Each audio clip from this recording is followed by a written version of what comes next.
Good evening everyone.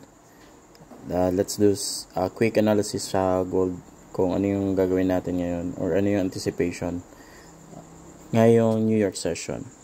So as you can see, enable ko na yung Lux Algo na sessions na indicator para at least makita nyo agad kung high volume support or high volume resistance ba yung na-perform dyan. Right?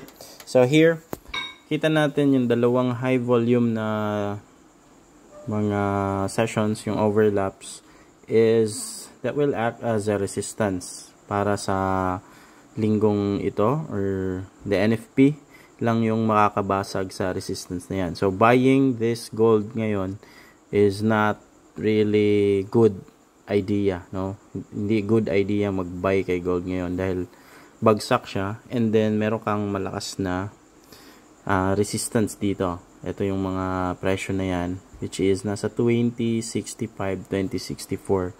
So that is the best price kung sa mga sellers na mag-hold sila, because that price will hold since malakas yung volume dyan. So that will be your resistance. So saan naman, hanggang saan naman yung bagsak ni gold ngayon? So let's zoom out a little bit and hanapin natin, no? Look to the left always. So, titingnan natin kung saan siya pwedeng bumagsak. So, we have a high volume na resistance here. Resistance pa rin yan, no? Nasa 2060 level. So, looking at it, ang the best na magbabay kayo would be here around etong level na yan. At saka yung etong level na to. It's around 2030. Or 2020. So, kung may sell kayo sa 2064, you can target the TP sa 2030 or 2028. Mga ganun. So, kung may hold kayo na sell. So, kung wala naman, wait for a retracement before placing another sell. But, make sure na hindi mababasag yung mga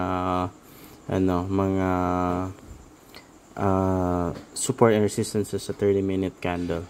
But for now, walang nabubuong, walang traffic sa left-hand side. So, it's a clear na breakdown hanggang eto. Unang traffic mo dyan sa 2040 to 2030 level. So, maybe price could retrace, then basag dito.